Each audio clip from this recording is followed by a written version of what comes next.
new Danish mission tree that is indeed huge, calmer union mechanics, new ideas for Denmark and Venice, as well as the new doctrines. This is what I'm gonna talk today in today's Dev Diary on EU4. Starting with the Danish mission tree. While for the Teutonic Order or Livonian Order or Riga, big part of the mission trees were pretty much what-if mission trees. In the case of the Danish missions, Paradox is saying that they are gonna be more focused on actual Danish history.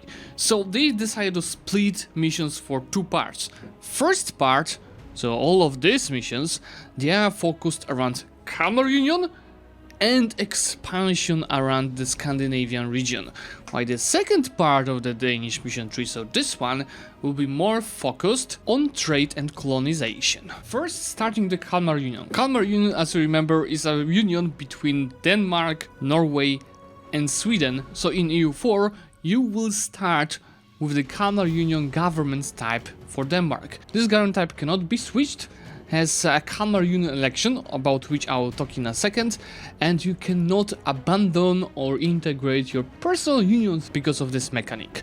On top of that, you're getting modifiers, which is more advisors and more diplomatic relations. Nothing really special. What is interesting, each time your ruler dies, the new one will have to be accepted by your personal unions. So there will be an event, the new Archking of Denmark, where you'll be able to either enforce a new ruler on your junior partners, and this might end up with them rejecting it, or you're gonna grant them privileges which will decrease your tax meta and vassal force unit contribution while giving special bonuses to rebellious personal unions. Just obviously the higher liberty desire, the more chance they're gonna reject it, the lower the liberty desire, the lower chance they're gonna reject it.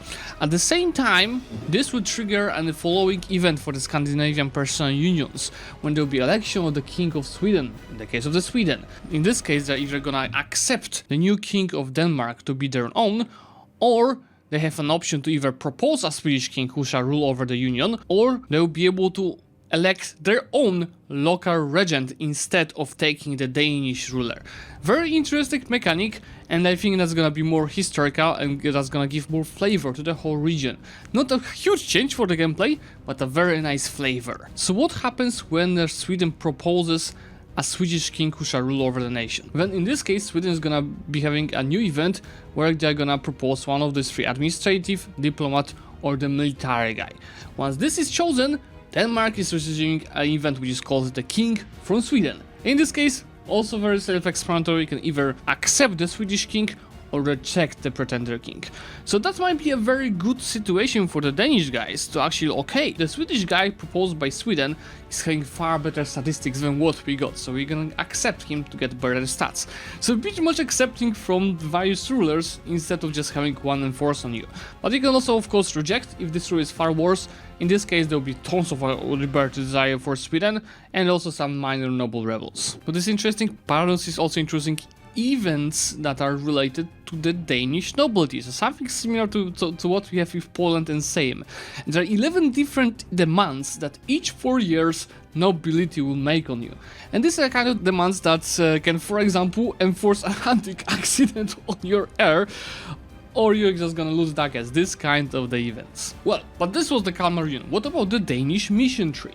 Well, the Danish mission tree is focused very much on organizing the Kalmar Union and expanding. So you're gonna have tons of the missions that are around making Sweden and Norway loyal, so this way they're not gonna rebel against you. Of course, to make that happen, you're gonna receive plenty of penalties like goods produced modifier or national tax, but there are also some options thanks to which you can get plenty of nice modifiers like national manpower modifier, national sales modifier, but this will make these person unions more disloyal. So if you are sure about the loyalty of them, you can actually go and grab these bonuses, and those are very nice bonuses like manpower recovery speed, goods produced modifier, construction cost, or trade efficiency. Just perfect. There is an event chain for the relations between Sweden and Denmark, after which you will end up with one of the two solutions. So there will be the Pretender War of Sweden, where you get tons of the Pretender rebels, but this will make Sweden loyal and a friend, Or you're gonna have the Stockholm bloodbath, where in Stockholm you're gonna pretty much kill most of the highest nobility of Sweden, which also end up with more liberty desire, but at the same time Sweden will be a historical rival and they're gonna receive liberty desire for plenty of time and reduce opinion. So if you deal with the Swedish nobility, you'll be able to ratificate the Kalmar Union, and this will change your government type from the Kalmar Union to Unified Kalmar Monarchy. This will allow you to first of all give the March modifiers to your personal unions, you received minor bonuses to yourself, and you'll be able to start integrating disputes after 10 years. So just perfect, and at the same time additional modifiers of absolutism on top of what you had already. From the bonuses from the union, it's plus 2000 flat manpower and 400 sailors per junior partner, and additional 5% global manpower modifier and global sales modifier. While 5% manpower and sales modifiers are nice, I think it's a little bit too low. You could make it 10%. Of course, if you can get 10% unions, I assume other person unions also count, you can get it to a higher level. And at the same time, I will also make this flat modifiers higher. 2000 manpower and 400 sailors are low even in 1444.